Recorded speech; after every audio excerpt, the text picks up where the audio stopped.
Sexuality is a part of being human. Yet for many people with disabilities, it remains a topic surrounded by silence, stigma, and invisibility. In this film, we hear from Vani Vishwanathan, co-lead at TARSHI, a Delhi-based organization that has worked for sexual rights of persons with disabilities for over 30 years. This film is about agency, pleasure, safety, and the right to make choices for everyone. I'm Vani Vishwanathan. I'm one of the co-leads at TARSHI, which stands for Talking About Reproductive and Sexual Health Issues. TARSHI is a 30-year-old NGO that works on various aspects of sexuality and SRHR, which is Sexual and Reproductive Health and Rights. And we understand sexuality as being influenced and interacting with multiple aspects of people's lives: class, caste, geographical location, and one of that of course being disability. So as a sexuality and rights organization, we are keenly aware of how disability and sexuality intersect, and in our years of experience and working with people with disabilities, we have understood that sexuality features low in the supposed list of concerns that should apparently matter to people with disabilities, because we're thinking about accessibility, we're thinking about education, livelihood, and in that, why is sexuality even something to, it's not high up the list.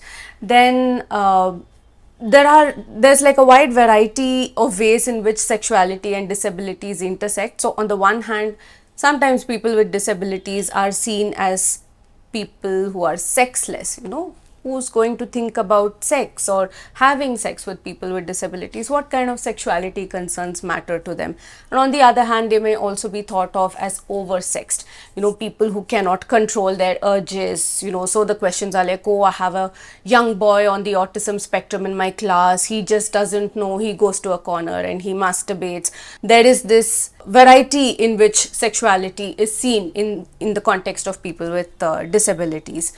And often the questions come down to issues of sexual and reproductive health, and seen in very narrow ways, right? So how do we manage menstruation of women with disabilities? Because for the care providers and family members, it is seen as this problem that needs to be controlled, because who's going to teach her how to manage her periods? Who's, for people who cannot sort of understand this concept or manage menstruation on their own, then we don't want to get into that problem. So why don't we just get a hysterectomy done to like not have to go through this at all?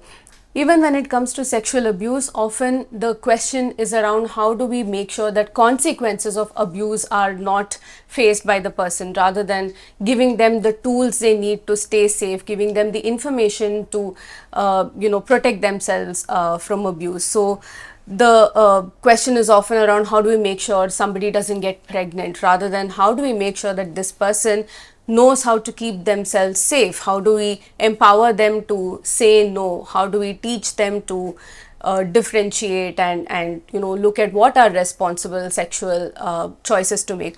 One thing with person with disabilities is, because they're often seen as people not deserving of sexual intimacy or as having a sexuality, the general perception is that whatever kind of sexual attention you get, you should just go with it. So, how do we have sexuality education that includes people with disabilities and diverse disabilities? Because, the same type of education is not going to work for different people with different disabilities.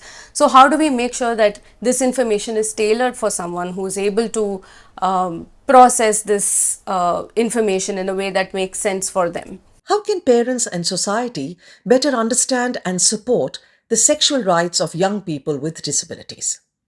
When it comes to being a parent of a child with a disability, no matter what the disability is, I think one thing to begin with would be to look at how are we looking at disability and sexuality.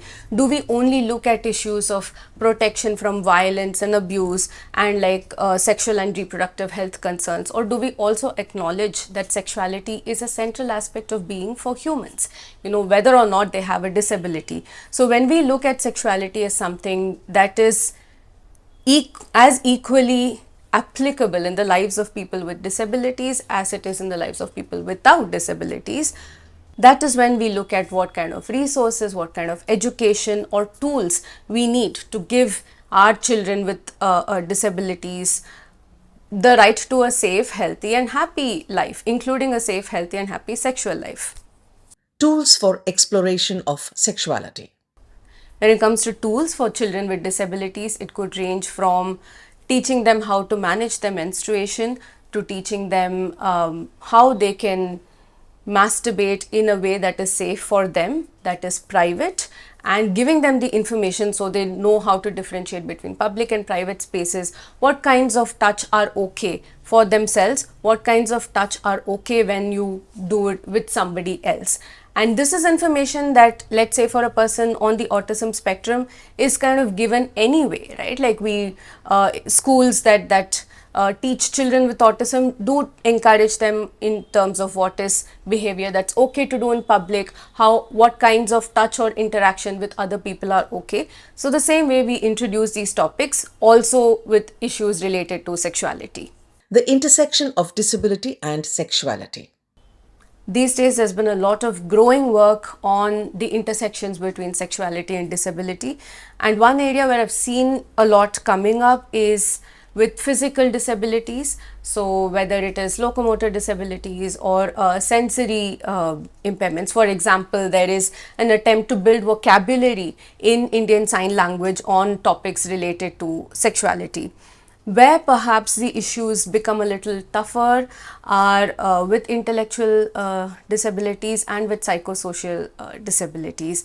How do we build standardized ways of approaching these, and the level of customization and adapting them to the needs of that individual? Their work still needs to be done. How do social norms around marriage and dating affect people with disabilities? So, for people without disabilities, by the time they hit a certain age, the societal expectation is that they get married, then, after a few years they have children, like their whole life is kind of charted out. But for people with disabilities, especially women, their right to be wives or their right to be parents is severely questioned because they don't fit the norms of what society considers a good wife or a good mother, whether biological or adoptive mother. And even when it comes to dating, there are very few spaces where children and young people with disabilities get to socialize with a wide circle. When it comes to dating, often it helps to have confidence to speak with people, to meet people from different, walks of life, doing different things, having fun. And these are things that are often denied to children and young people with disabilities as they grow up, either because of lack of accessibility, which how many restaurants allow us to